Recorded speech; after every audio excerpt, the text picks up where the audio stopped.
तो सारे समीकरण इस चुनाव में अहम हो जाते हैं क्योंकि ये जीत और हार का प्रश्न है, ये साख का सवाल है। अब लेकिन देखना यह भी दिलचस्प है कि 2024 के इलेक्शन में किस जाति का कितना समर्थन किस पार्टी को मिला। ये आंकड़े इसलिए भी दिलचस्प हो जाते हैं क्योंकि आगे इसमें कितना बदलाव आता है, या फिर अपने नारों के जरिए या अपने नैरेटिव्स के जरिए अखिलेश यादव और योगी आदित्यनाथ ने इसमें कितना परिवर्तन करने में कामयाबी हासिल की। इन तमाम बातों का पता चलेगा क्योंकि आगे 27 की दशा दिशा ये चुनाव उपचुनाव तय करने वाला है। तो सबसे पहले एक एक करके हम आपको सवर्ण आबादी की बात करते हैं। देखिए, सवर्णों की आबादी, सवर्ण वोट बैंक यानी कि बीजेपी का कोर वोट बैंक जिसे समझा जाता है, जिसमें कई प्रकार की जातियां आती हैं, भूमिहार, राजपूत, ये तमाम जातियां सवर्णों के बीच आती हैं। इसमें देखिए, इंडिया गठबंधन को मात्र 16%, 79% एनडीए के पक्ष में गया, अन्य के खाते में गया 5%। इस बार अखिलेश यादव इस कोशिश में है कि बीजेपी के सवर्ण वोट बैंक में सेंध लगाई जा सके, पीडीए का विस्तार किया जाए। पीडीए के साथ यानी ए जो अल्पसंख्यक है उसको सुविधा अनुसार अखिलेश यादव बदलते रहते हैं, कभी आधी आबादी से जोड़ते हैं, कभी वो इसको अगड़ों से जोड़ते हैं। और अखिलेश यादव खुद ये बता चुके हैं मीडिया के सामने कि उनकी पार्टी का अपना अंदरूनी सर्वे है जो ये कहता है कि अगर वो अगड़ों की बात कर रहे हैं तो उसमें 4% ऐसे अगड़े हैं जो पीडीए के साथ हैं, उस पर भरोसा करते हैं। और ऐसे में कुल मिलाकर के उनका जो पीडीए समीकरण है वो बन जाता है 90% का। क्या वाकई यही समीकरण इस चुनाव काम करेगा, ये देखने वाली बात होगी। दूसरा है यादव समुदाय, और आप जानते हैं यादव यानी कि core vote bank Samajwadi party का, और जाहिर है इसका चुनाव में भी असर दिखा। इंडिया गठबंधन को सीधा एक तरफा 82% यादवों का वोट मिला। एनडीए गठबंधन के खाते में मात्र 15% गया। अन्य की बात की जाए तो इनको 4%, जिसमें बीएसपी भी आती है।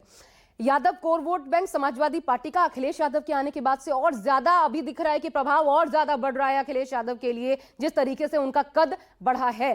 लेकिन ओबीसी में जो गैर यादव है उन पर योगी आदित्यनाथ इस बार बड़ा फोकस कर रहे हैं, स्टेक लगा है उनका, ताकि गैर यादवों को ये जो भरोसा बीजेपी पर उनका रहा है वो बना रहे, वो इंटैक्ट रहे वोट बैंक के रूप में। इसमें कितना कामयाब होंगे योगी आदित्यनाथ, ये भी हालांकि सवाल है। अखिलेश यादव इसमें कितना अंतर ला पाएंगे, और वो भी तब जब उनको इतनी बड़ी सफलता मिली है 37 सीटों के साथ लोकसभा चुनाव में। तो ये देखना होगा क्योंकि राष्ट्रीय नेता की छवि भी लेकर चल रहे हैं, और उनके बारे में तो उनके समर्थक ये भी कहते हैं कि आने वाले समय के प्रधानमंत्री। बहरहाल, तीसरा वोट बैंक है कुर्मी कोयरी का। इंडिया गठबंधन के खाते में 34%, एनडीए के खाते में 61%। यहां एनडीए ने ही बाजी मारी, अन्य के खाते में 5% गया है। एनडीए का पलड़ा इस वोट बैंक में भारी नजर आता है। अगर आप आगे बढ़ें और अन्य ओबीसी की बात करें तो देखिए, इंडिया गठबंधन के खाते में 34%, एनडीए 59% और बाकियों के खाते में 7%। और इसमें भी कहीं ना कहीं एनडीए गठबंधन बाजी मारता हुआ दिखाई देता है। लेकिन अब चलिए अगले वोट बैंक पे आपको लेके चलती हूं। कुछ और जातियों की बात करते हैं कि इनके वोट बैंक किस तरीके से बटे हैं इन तमाम गठबंधनों के बीच। वो देखिए, जाटो वोट बैंक, ये अहम इसलिए हो जाता है क्योंकि ये दलितों की बात हम कर रहे हैं। इसमें देखिए 25%, 24% एनडीए के खाते में और अन्य के खाते में 51%। दोनों ही धड़ों से ज्यादा बड़ा वोट बैंक अन्य के खाते में गया। अन्य मतलब बीएसपी के साथ गया। ये वोटर अब भी जुड़ा नजर आता है बीएसपी के साथ। इस वोटर को विकल्प नहीं चाहिए शायद, लेकिन क्या उसमें परिवर्तन आएगा? क्योंकि अखिलेश यादव इस जुगत में लगे हैं कि जाटव वोट बैंक जो है उसमें जो मायावती का सबसे बड़ा और सबसे विश्वस्त वोट बैंक माना जाता है उस पर चोट पहुंचाई जा सके। इसके अलावा गैर जाटव 56% इंडिया के खाते में, एनडीए के खाते में 29, अन्य के खाते में 16%।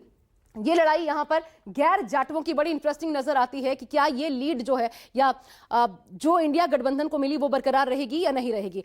मुस्लिमों की अल्पसंख्यक समुदाय की अगर आप बात करें तो 92%, इसमें कोई सवाल ही नहीं उठता। बीजेपी ये मानकर चलती है कि उनको ये वोट बैंक नहीं हासिल होगा।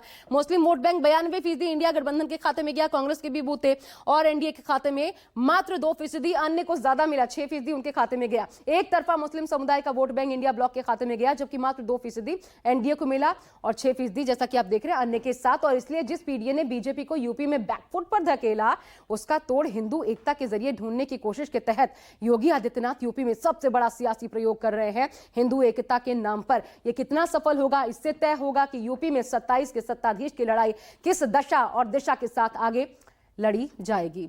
फिलहाल एक छोटा सा ब्रेक, देखते रहिए न्यूज़ 24।